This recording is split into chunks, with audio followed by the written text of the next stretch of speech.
Igbo ibe m, ke otu unu mere n'ụbọchị taa. Ama m na ụbọchị unu na ha agalazirịrị were ọ na ha agala nke ọma. Daalụnụ. Anyị abịakwala n'ụbọchị nke taa iwetara unu ọmụmụ asụsụ Igbo nke ụbọchị taa bụ abalị 2 n'ime ọnwa itoolu bụ Septemba n'afọ 2025. N'ụbọchị nke taa anyị ga-eleba anya na mgbochi ume. N'isiokwu bụ mgbochi ume. Unu chetara otu anyị si bido na mbụ. Maka ndị na-esonyere anyị n'ụbọchị nke taa, unu ga-aga chọọ ihe ọmụmụ anyị ndị mbụ nke anyị mere ebe a nke anyị malitere n'ileba anya n'ihe bụ mkpụrụ abịdị Igbo, maka na ọ ya ga-enyere gị aka iwe nghọta ihe nke anyị na-ekwu n'ụbọchị nke taa. Ekwuru na mkpụrụ abịdị Igbo dị 36 na-ekekwere ya ụzọ abụọ. Ụzọ abụọ ahụ ekere ya bụ gịnị? Ụda ume na mgbochi ume. N'ụbọchị ụbọchị nke mbụ n'ọnwa Septemba, anyị mụrụ maka ụda ume.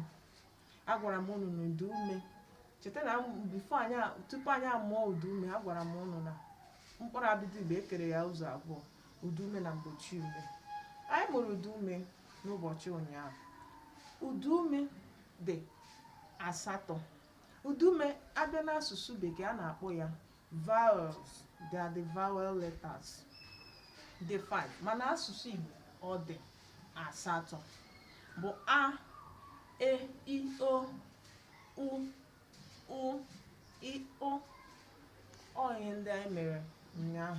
Anyị tụlere otu esi kee ya ụzọ abụọ, ụda ume mfe na ụda ume arọ. Ụbọchị nke taa anyị ga-ewetara mgbochi ume. Mgbochi ume bụkwa n'otu n'ime ụzọ mkpụrụ abịdị Igbo. Mkpụrụ abịdị Igbo ekere ụzọ abụọ. Anyị mụrụ ụda ume ụnyaahụ. Ụbọchị nke taa wụ mgbochi ume. Mgbochi ume bụ otu n'ime ụzọ mkpụrụ abịdị Igbo. Ha dị 28. 28. Ekekwara na mgbochi ume ụzọ abụọ. Mgbochi ume gbara mkpị. Mgbochi ume gbara mkpị, that is ndị dị 2 letters combined.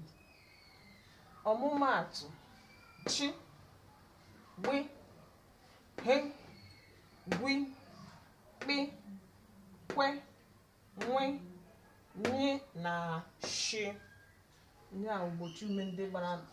Ile anya nke ọma, ị ga-ahụ na nke ọbụla dị ụzọ abụọ, dị leta abụọ.